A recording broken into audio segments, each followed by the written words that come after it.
नमस्कार दोस्तों, मैं advocate Rajan Kumar Prasad, Delhi high court आज आपके सामने फिर से उपस्थित हूँ एक नए टॉपिक के साथ। अभी हम सबने देखा कि डीएलएसए ने 3 प्रकार की वैकेंसीज यानी डिस्ट्रिक्ट लीगल सर्विसेज अथॉरिटी ने 3 तरह की वैकेंसी या 3 प्रकार की वैकेंसीज एम्प्लॉयमेंट निकाला था, जिसमें chief legal defence council,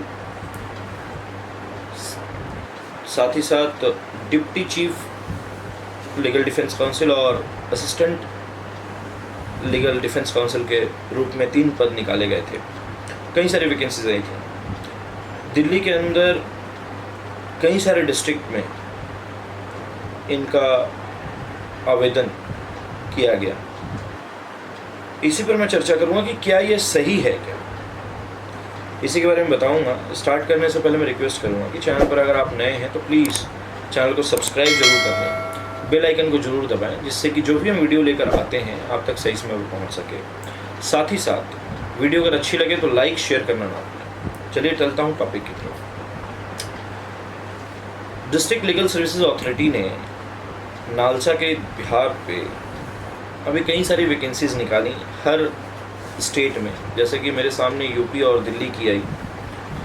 UP के कई जिलों में, जिला अदालतों में ऐसी वैकेंसीज निकाली गई और वहाँ चीफ, डिप्टी और असिस्टेंट लीगल डिफेंस काउंसिल का या उनकी वैकेंसीज निकाली गई और उन पे बहुत सारे आवेदन मंगाए गए। सैलरी भी उनको 1,75,000 और शायद 35-40 हज़ार रुपये के आसपास दी जा रही है। देखिए, मानना ये है कि पहले भी डीएलएसए था। हर स्टेट में, हर जिला अदालतों में डिस्ट्रिक्ट लीगल सर्विसेज अथॉरिटी का ऑफिस था और वहाँ से पैनल पे एडवोकेट्स नियुक्त किए जाते थे 3 सालों के लिए, और वो 3 साल के पैनल के बाद उनको रिमूव किया जाता था और फिर नए लोगों को पैनल में लाया जाता था अगले 3 सालों के लिए। ये प्रक्रिया ठीक थी।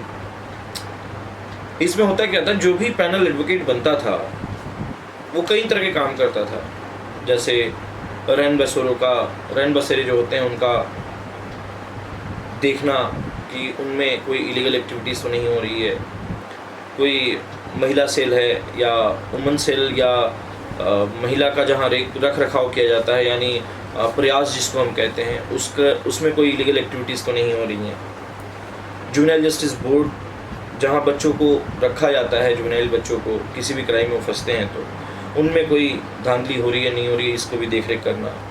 इसके अलावा जेल विज़िट करना, जो जेल में लोग बंद होते हैं उनकी तरफ से आगे मुफ्त में उनके लिए काम करना।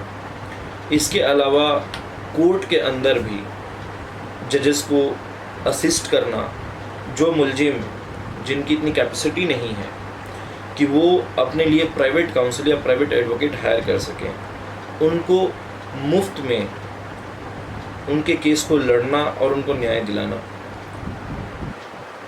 ये करते आ रहे थे। साथ ही साथ कई ऐसे भारत के नागरिक हैं जो कि डिफेंस काउंसिल या प्राइवेट काउंसिल का जो है फीस एफर्ट नहीं कर सकते, तो उनके लिए मुफ्त कानूनी सलाह, उनके लिए मुफ्त कानूनी लड़ाई आसान की गई थी डीएलएसए के द्वारा। देखिए, कोर्ट के अंदर 3 व्यक्ति ही होता है, वैसे तो होने के लिए बहुत होते हैं, लेकिन जो कानून की बात करते हैं और कानून को निष्पक्ष तरीके से लेकर चलते हैं वो 3 लोग ही होते हैं। पहला होता है जज, जो कि इंडिपेंडेंट है, ना ही वो डिफेंस की तरफ झुक सकता है, ना ही वो प्रोसिक्यूशन की तरफ झुक सकता है।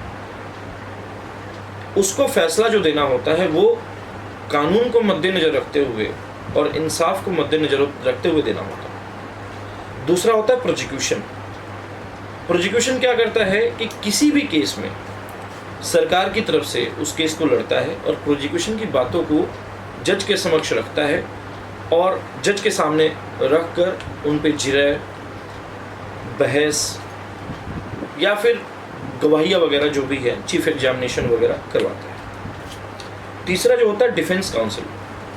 डिफेंस काउंसिल क्या होता है, वो अपने क्लाइंट के लिए यानी मुलजिम के लिए, दूसरी पार्टी के लिए केस को लड़ता है, क्रॉस एग्जामिनेशन, बहस जिरह सब कुछ करता है। कई बार हमने देखा कि डीएलएसए के जो काउंसिल्स होते हैं वो जिनकी कोर्ट में रिमांड एडवोकेट के रूप में ड्यूटी लगती है, कई बार ये होता है कि मुलजिम खड़ा है कोर्ट में, अगर उसने ये कह दिया कि मेरे वकील साहब नहीं हैं जी, अवेलेबल नहीं हैं, तो तुरंत उस डीएलएसए काउंसिल को या लीगल एड काउंसिल को बुलाया जाता है और उस मुलजिम की तरफ से खड़ा करा दिया जाता है और जो भी कार्रवाई होती है वो करवा दी जाती है। इसमें कोई गलत नहीं है। न्याय प्रक्रिया कहते हैं कि प्रणाली को आगे बढ़ाना या प्रक्रिया को आगे बढ़ाना सही है, परंतु जो व्यक्ति आपके केस में 10 मिनट पहले अपॉइंट किया गया जज द्वारा, उसको आपके केस के बारे में क्या पता? क्या वो बहस करेगा, क्या वो जिरह करेगा? उसको तो अपनी डेट लगवाने से मतलब, क्योंकि उसकी ड्यूटी है वहाँ। आपको सजा हो, आप केस हारे जीते या कुछ भी हो, उसको कोई मतलब नहीं है। उसकी तो सैलरी या उसकी तो जो डेट का फीस है या उसका जो पर मंथ डिसाइडेड है गवर्नमेंट की तरफ से, डिस्ट्रिक्ट लीगल सर्विसेज अथॉरिटी की तरफ से, वो तो उसको मिलेगा। कई बार हमने देखा है कोर्टों में कि वकील ना रहने के बाद मुलजिम ये कहता है कि हमें, मेरे पास वकील नहीं है जी, तो अच्छा ठीक है तुम्हें एलएसी दे देते हैं, वो सारा काम करेंगे। अब गवाही पर चल रहा है केस, एलएसी दे दिया, एलएसी को पता नहीं है, भैया क्रॉस कर दो, क्या क्रॉस करेगा? और आज की डेट में डीएलएसए के अंदर कई ऐसे एडवोकेट्स हैं जिनको नॉलेज नहीं होती और वो कोर्ट में सिर्फ इतना खड़े हो जाते हैं कि भैया उनका अपॉइंटमेंट भी, अगर मैं कहूँ तो अपॉइंटमेंट भी इलीगल तरीके से किया जाता है या उनको पैनल भी इलीगल तरीके से दिया जाता है। क्यों? क्योंकि कई ऐसे बार में, यानी जिस डिस्ट्रिक्ट कोर्ट का, किसी भी डिस्ट्रिक्ट कोर्ट की अगर मैं बात करूँ तो वहाँ बार के लीडर इतने मजबूत होते हैं कि अगर उन्होंने कोई रेफरेंस दे दिया कि ये मेरा भतीजा है जी, ये मेरा भाई है जी, ये मेरे चाचा का लड़का है जी, ये मेरा रिश्तेदार है जी, इसका पैनल में होना चाहिए, तो शायद ही मुझे लगता है कि डिस्ट्रिक्ट जज तक उस बात को ना माने या उनकी बातों की अवहेलना करे। ऐसा नहीं होता। अब क्या होता है कि वो भाई भतीजे तो होते हैं लेकिन नॉलेज नहीं होती। वो क्या करेंगे? आपके केस को डुबाएंगे, बर्बाद करेंगे। ठीक इसी प्रकार पहले क्या था कि न्याय मिलना या मैं कहूँ न्याय होना आसान था, क्योंकि आपकी तरफ से आपके डिफेंस काउंसिल लड़ रहे थे। अब क्या होगा कि अब अगर गवर्नमेंट का ही वकील जो कि आपका डिफेंस केस यानी प्राइवेट केस भी लड़ेगा, यानी क्रिमिनल केस भी लड़ेगा, उसको क्या मतलब है? आपको सजा हो, आप बरी हो, उसको तो तनख्वाह मिल रही है लाख रुपए, हु केयर्स? सजा हो रही है, आपको हो रही है, बरी हो रहे हैं, आप हो रहे हैं, वो तो जाएगा अपनी अटेंडेंस लगवाएगा, महीने का उसको लाख रुपए मिल रहा है, कोई मतलब नहीं है उसे। तो ये एक सबसे बड़ा घाटा है। और साथ ही साथ जो प्राइवेट वकील हैं उनके मुंह पे ये तमाचा मारा गया है कि आप नहीं आएंगे, आप नहीं करेंगे, आप पैसे फीस ज़्यादा लेंगे, ठीक है आप साइड हटिए, हम गवर्नमेंट एडवोकेट लेकर आएंगे, लाख रुपए से सैलरी देंगे, वो करेगा सब कुछ। इससे कई सारी बुराइयां, कई सारे करप्शंस बढ़ेंगे समाज में। पहला तो जो प्राइवेट काउंसिल्स हैं उनके पेट पर लात लगेगी कि भैया आपको काम, ठीक है आप नहीं करेंगे, सरकारी वकील वहाँ से मुफ्त में मिल गया, पहले भी मिलता था लेकिन अब सैलरी वाला सरकारी वकील मिल गया भाई।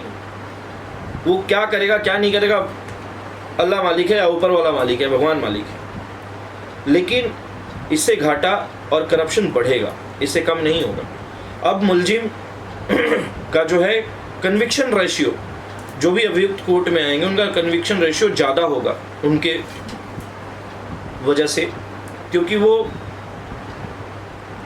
नॉलेज कितनी होगी, क्या होगी क्या नहीं होगी तो बात की बात है। लेकिन सबसे बड़ी बात कि अब सरकार के ही तीनों नुमाइंदे होंगे, जज भी, प्रोसिक्यूशन भी और डिफेंस भी। बचा लो अपने आप को, कितना बचाओगे? लड़ लो, किसके साथ लड़ोगे? आप अगर डीएलएसए में हो या मैं अगर डीएलएसए में हूँ, एक कंप्लेनेंट आती है, वो एक लेटर बनवाती है डीएलएसए से कि मुझे केस डालना है जी अपने ससुराल वालों के खिलाफ। मुझे मार्क होता है, मैंने वो केस डाल दिया सरकारी खर्चे पर, मुझे उसकी फीस गवर्नमेंट 6 महीने साल भर में दे देगी। लेकिन अपोजिट साइड से जो व्यक्ति आया लड़ने के लिए, उसकी तरफ से भी लीगल एड काउंसिल मिल गया जो सैलरी पर है। लड़ लो, क्या लड़ लोगे आप? क्यों? क्योंकि वो गवर्नमेंट लॉयर होगा, प्रोसिक्यूशन भी आपके अगेंस्ट, वो भी आपके अगेंस्ट, सब कुछ आपके अगेंस्ट चला जाएगा। कहीं ना कहीं इससे लॉ पर और इंसाफ पर जो है असर पड़ेगा।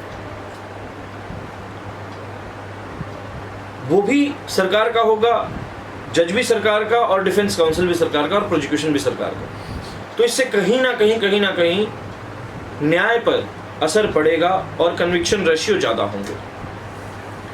ये चिंता की बात है। आज की डेट में वकीलों का भविष्य जो है गर्ग में डाल रही है गवर्नमेंट। डीएलएसए और नालसा जैसी संस्थाएं जो हैं, ये बर्बाद कर रही हैं एक प्राइवेट काउंसिल्स की लाइफ, और उनके कैरियर, उनके फ्यूचर के साथ खिलवाड़ किए जा रहा है। पर ये अभी समझ में नहीं आ रहा। वक्त के साथ साथ ये सबको समझ में आएगा, और उस समय ये चिंता का विषय होगा और लोग इस पर परेशान होंगे और दिक्कतें आएंगी। ये टॉपिक बहुत ही ज्वलनशील है। अगर आप समझें तो आपको समझना चाहिए, जो भी मेरे जैसे एडवोकेट, प्राइवेट एडवोकेट्स हैं, उनको ये बात समझनी चाहिए कि क्या हो रहा है और क्या किया जा रहा है आपके साथ। उम्मीद है कि वीडियो आपको समझ में आई होगी और ये टॉपिक समझ में आया होगा। मैं रिक्वेस्ट करूंगा कि चैनल पर अगर नए हैं तो प्लीज़ चैनल को सब्सक्राइब कर दें, वो लाल रंग का बटन होगा उसको दबा दें। साथ ही साथ बेल आइकन जो है उसके बगल में आएगा, उस पर आप क्लिक कर दें, जिससे कि जो भी हम वीडियो लेकर आ सकें वो आपके पास नोटिफिकेशन के माध्यम से पहुंच जाए। अगर आपको ये वीडियो अच्छी लगी हो तो प्लीज़ वीडियो को लाइक और शेयर ज़रूर करें। इसी के साथ मैं राजन कुमार प्रसाद आपसे विदा लेता हूँ। नमस्कार, धन्यवाद।